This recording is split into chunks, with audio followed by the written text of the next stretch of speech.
So I think it's range anxiety, I think, that causes Yeah, that, right? is People what's think driving that it. they are going Exactly. to need more than they do. And then they realize, like it was funny, it's funny you bring this up. And my wife is in the business. She's my finance manager at Mitsubishi. But I brought a Tesla Model 3 last week that we'd taken in on trade. And I'd sent my truck off to go have some service work done. And so I brought it home for the night. I live in North Burnaby. It's a 15-minute drive to my dealership. It had 26% range left on a Model 3. I think it was a long range too. And I left. I switched cars with her in the morning, and I took whatever she was driving. I had the kid seats. I was dropping them off at school. And she got into the car, and she phoned me in a panic. It's only 26% battery capacity left, and what am I going to do? And I thought, well, 26% battery capacity is going to get you about 100 kilometers. You got to drive 10, right? Where are you going? Think of it as a quarter tank. And if it was a quarter tank, she wouldn't be worried about it. No, certainly not to get to our store. So it's a little, we deal with this every day. We're in the business. You guys are around vehicles and the aftermarket. But for your average consumer that maybe purchases a vehicle every 5, 6, 7 years, it's this, they overthink it, right? They definitely overthink it. It's not that scary.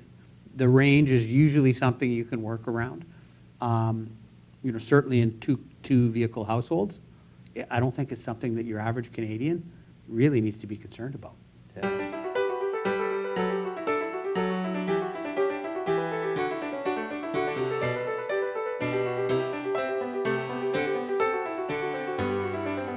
A lot of people are held back by the big sticker price, the initial sticker price. Well, there was an interesting report that had just been produced by Clean Energy Canada and was produced through the Simon Fraser University Research.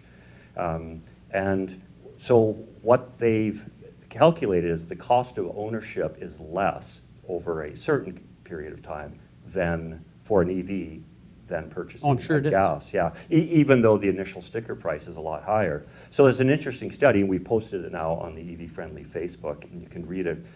They've taken several models, and then they compared it basically the like kind of their gas counterpart.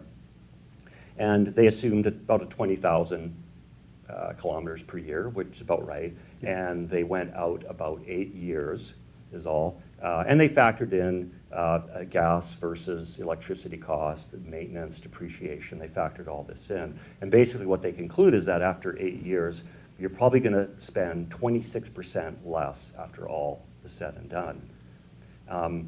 Now, I thought about it, and I thought, well, that's true, and that makes a lot of sense.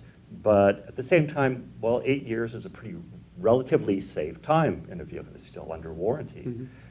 So if you're buying new and you're going to take that for 8 years, well, you've definitely saved 26, 28%, assuming you go back now and buy a new one.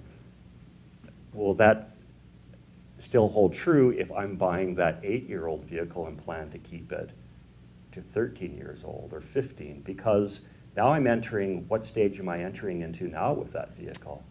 Well, it may be more true, right? It may be more true. Because if you take that same rationale and you apply that to a 8-year-old internal combustion engine, what do we know is going to start happening with that vehicle at the 8-year mark, right? Lots. So if your transmission fails, what's that going to cost, right? Or heaven forbid you have a major component or something going on with the driveline or the engine.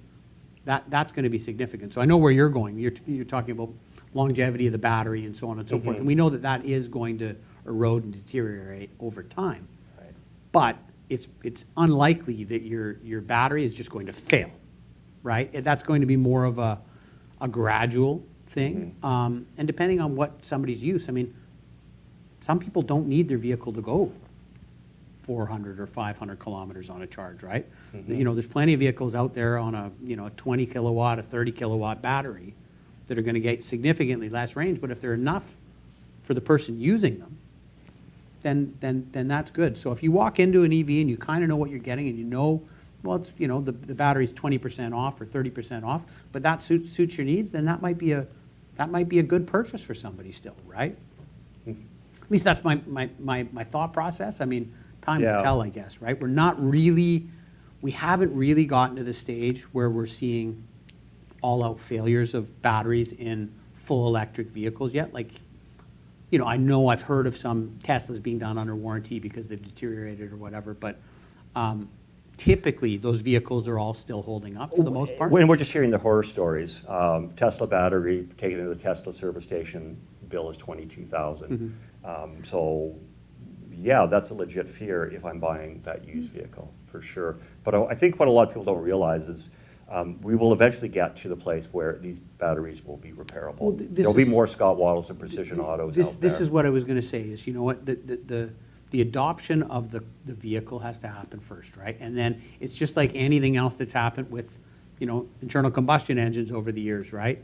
We didn't just all of a sudden have hundreds of gas stations on every corner. We didn't have repair shops. These services and these vendors and these people will come in to fill that void. People that can recondition batteries, remanufacture batteries, will start to pop up. New technologies will emerge, and it will develop. I mean, so where it's going, I don't know, but I mean, certainly I would expect that you're going to see a lot of development over the next sort of 15, 20 years there.